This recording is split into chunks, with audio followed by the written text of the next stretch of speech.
Queridos irmãos e irmãs, prezada comunidade, a cada domingo que passa, nós vamos sendo formados, orientados e conduzidos. A palavra de Deus vai dando as diretrizes para a nossa vida, vai apontando quais são os caminhos que nós devemos tomar nesse tempo que estamos vivendo. O tempo oportuno, onde Deus convida-nos constantemente à conversão do nosso coração.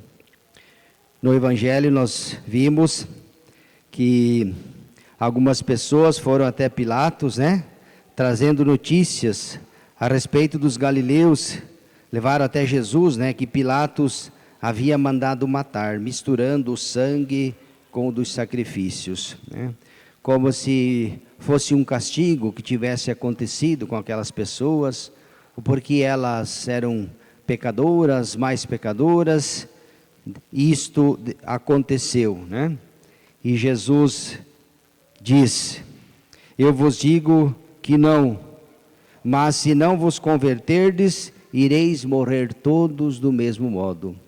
E também no episódio, quando aqueles 18 que morreram, que a torre de Siloé caiu sobre eles, pensais que eram mais culpados do que todos os moradores de Jerusalém? Também vos digo que não, se não vos converterdes, ireis morrer todos do mesmo modo. Depois de ter dito isso, Jesus conta a parábola, e aqui que vem o importante para a nossa reflexão. Jesus conta a parábola de um homem que tinha uma figueira plantada, cuidada, com carinho e amor na sua vinha. E quando a gente planta alguma coisa, a gente espera que aquela árvore que você plantou que produza fruto. É o mínimo. Se você cultiva uma videira em casa, um parreiral de uva, você espera que aquele parreiral de uva produza uva, senão você não teria plantado. Estou certo ou estou errado? Pior que estou certo, Se você planta um pé de limão na tua casa, você espera que aquele pé de limão produza limão. E se ele não produzir, você vai ficar muito decepcionado. Mas que caramba, eu plantei um pé de limão e o danado, ou um pé de laranja. E diz que ele tinha plantado uma figueira. Foi até ela para recolher os frutos. Porém, não encontrou nada.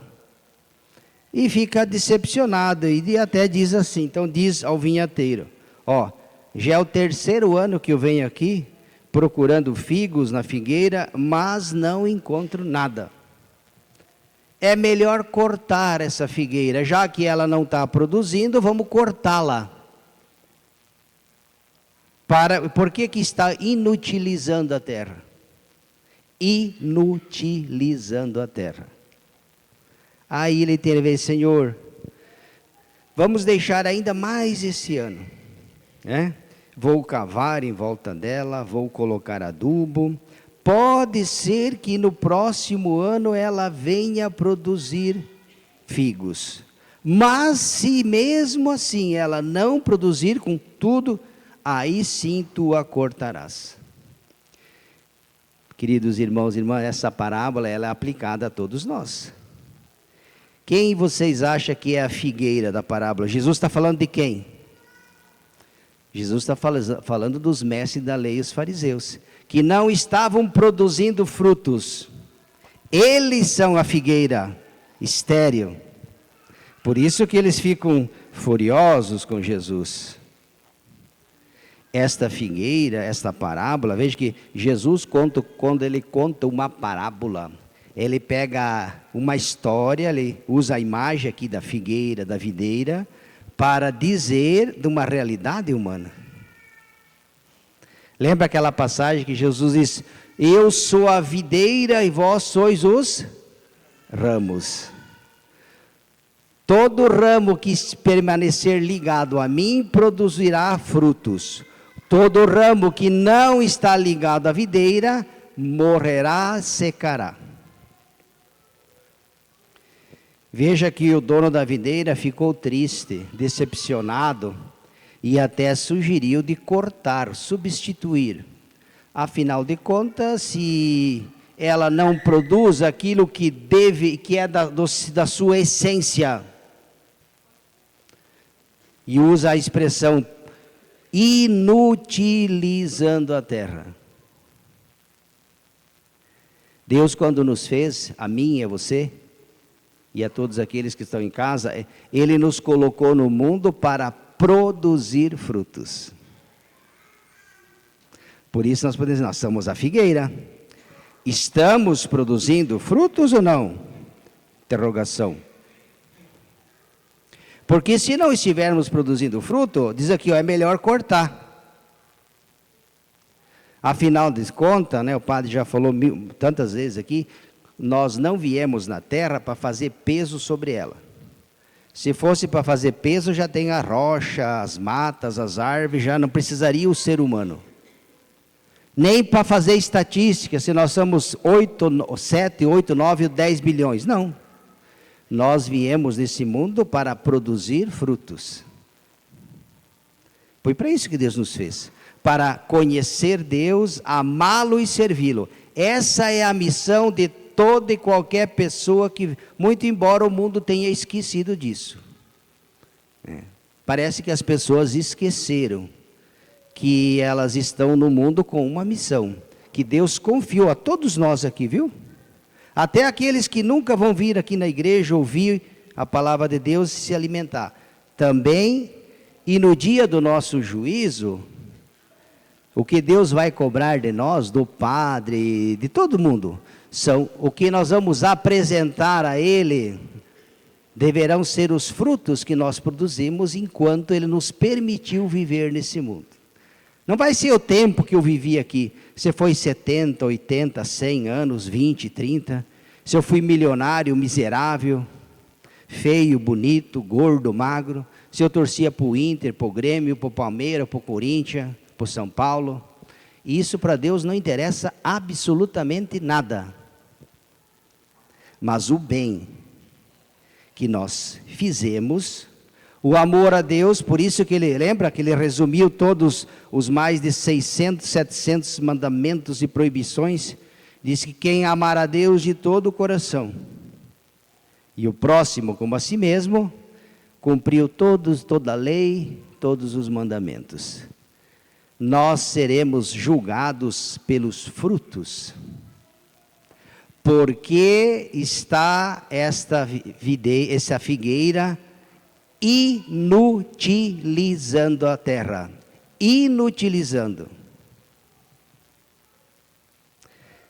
Será que nós, às vezes, também não somos uma figueira que está apenas na terra, que foi plantada com amor e carinho, mas não está produzindo o que deveria? É um dever, não é nem um favor. É da essência nossa, como é da essência de um pé de fruta. Não precisa chegar para dizer, ô pé de laranja, você é um pé de laranja. Porque você é um pé de laranja, você tem que produzir laranja. O pé de laranja, se ele tiver, ele sabe que ele tem que produzir laranja. É da natureza dele produzir laranja. Não precisa falar para o pé de laranja que ele tem que produzir laranja. Faz parte da essência, assim como nós. Não precisa dizer, fulano, ciclano, você... Não, Deus te fez para isso. É um dever teu. É uma obrigação tua e minha. Porque senão, nós podemos nos comparar. E quais são os frutos que nós devemos produzir? Bondade, amor, mansidão, justiça, temor a Deus, a caridade, a esmola, todo o bem que a gente faz, são esses os frutos que Deus pede de mim, de você e de todos nós. E é isso que nós vamos levar. A gente diz que as pessoas costumam falar que a gente não leva nada desse mundo. Leva sim. Você não leva o teu carro, tua casa, a conta do banco, isso você não leva, né? Mas o bem ou o mal que você fez aqui, vai subir contigo. Se for o bem, ótimo. Lembra a passagem? Vinde benditos do meu Pai. Tomai posse do reino que vos foi preparado. Porque tive fome e me deste de comer. Lembra dessa passagem? Eu tive sede e me deste de beber. Eu estava doente e você se cuidou e se preocupou de mim. Portanto, tomai posse do reino, porque você fez todas essas coisas boas que você deveria ter feito e que eu pedi para você fazer. Mas também, afastai-vos de mim, maldito, para o fogo do inferno, porque eu tive fome e você não se preocupou, não me deu de comer. Eu tive sede e você não... Eu era peregrino, forasteiro, abandonado, doente e você não me visitou, você não cuidou. Afastai-vos de mim, maldito, para o fogo preparado para o diabo e todos. Está vendo? Duas sentenças que no final da nossa vida o padre também vai ouvir. É isso que Deus... Então não vamos ficar nos iludindo por aí, achando que está tudo certo, porque hoje nós temos uma falsa imagem da bondade de Deus. Um Deus bondoso que é capaz de perdoar tudo, até a indiferença e o desprezo a Ele. Essa é a imagem, porque em nome de uma falsa caridade. É como se o pai, que é um bom pai e uma mãe, ele ama o filho, então, porque, mas meu filho, eu quero tão bem de você, se você quiser usar droga, ótimo, pode usar. Afinal de contas, você é meu filho, eu amo você. Se você quer encher a cabeça de cachaça, quiser roubar, quiser matar, pode fazer, você é meu filho querido, eu te amo. É assim que vocês fazem com os filhos de vocês? É assim? Penso que não.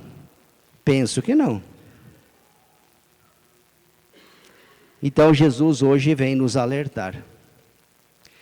Agora é o tempo da misericórdia. Deus é lento, paciente conosco. Veja aqui quando ele fala, vamos cortar essa figueira danada. Afinal de contas, daí sugando da terra, sugando, se aproveitando, que nem o carrapato, né? Não produz nada. Então vamos substituir, vamos colocar outra. Mas daí alguém diz, olha Senhor, vamos dar mais um pouquinho de paciência, mais um ano. Eu vou adubá-la, né? Vou cavar em volta dela.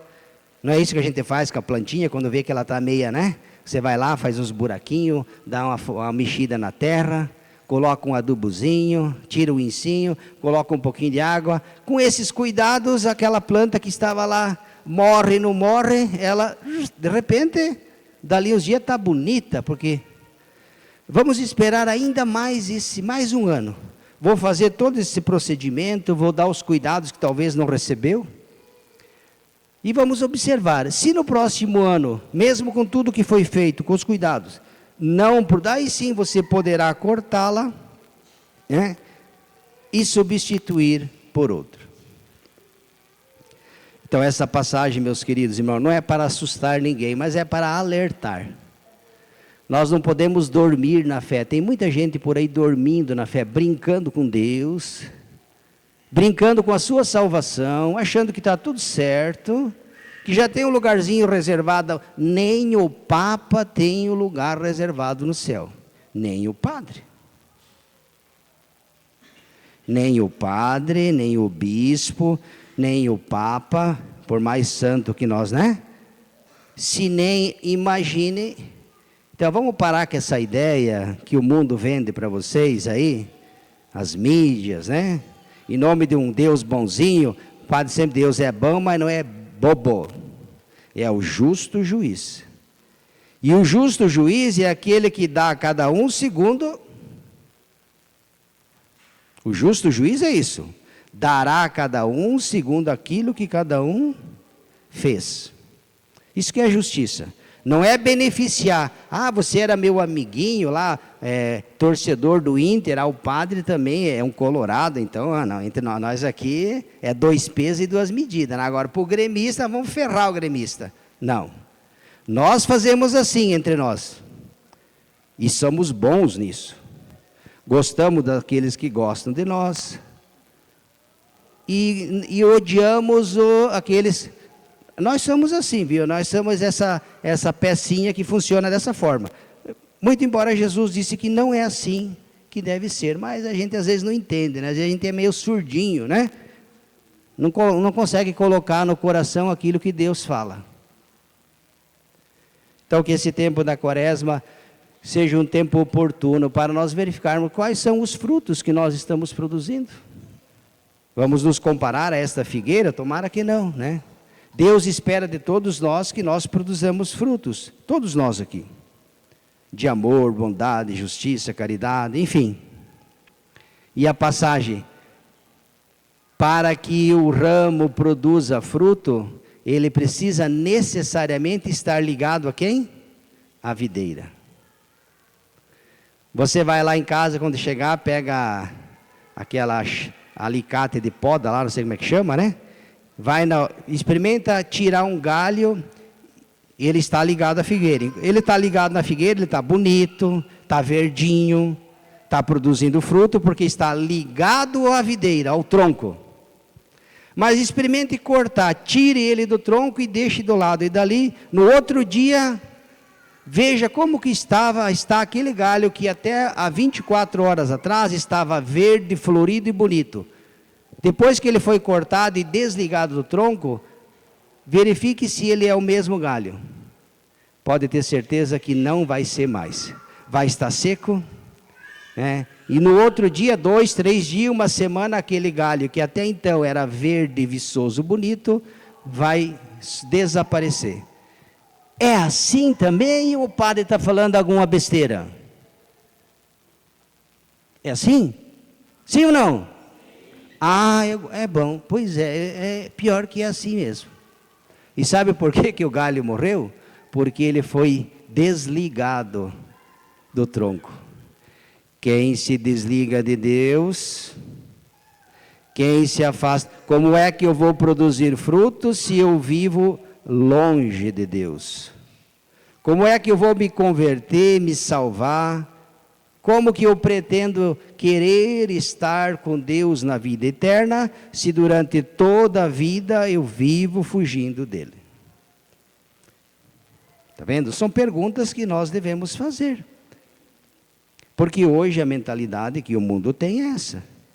Que basta morrer para estar com Deus. Não. Quando morrer, você e eu vamos para o cemitério. A primeira coisa é isso.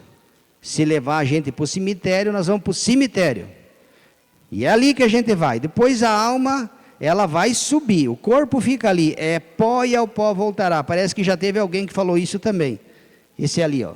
Já disse isso há mais de 2025 anos atrás. E depois a alma vai se encaminhar para um dos 3 lugares que existem. Um dos 3, não é para um lugar só. Um dos 3. Que vocês sabem e não precisa o padre ficar falando aqui. É disso, é assim que funciona a vida, viu? Não vamos se iludir aí com... Então vamos amar a Deus, vamos nos comprometer. Você está no mundo para produzir frutos, não é só para crescer em altura, peso e medida, para povoar a terra, não. Deus, você tem uma missão muito grande, todos nós temos, e Deus vai cobrar. Agora é o tempo da paciência e da bondade, mas quando Ele virá o justo juiz, é o tempo do julgamento. Sentará no seu trono e vai separar as ovelhas dos cabritos.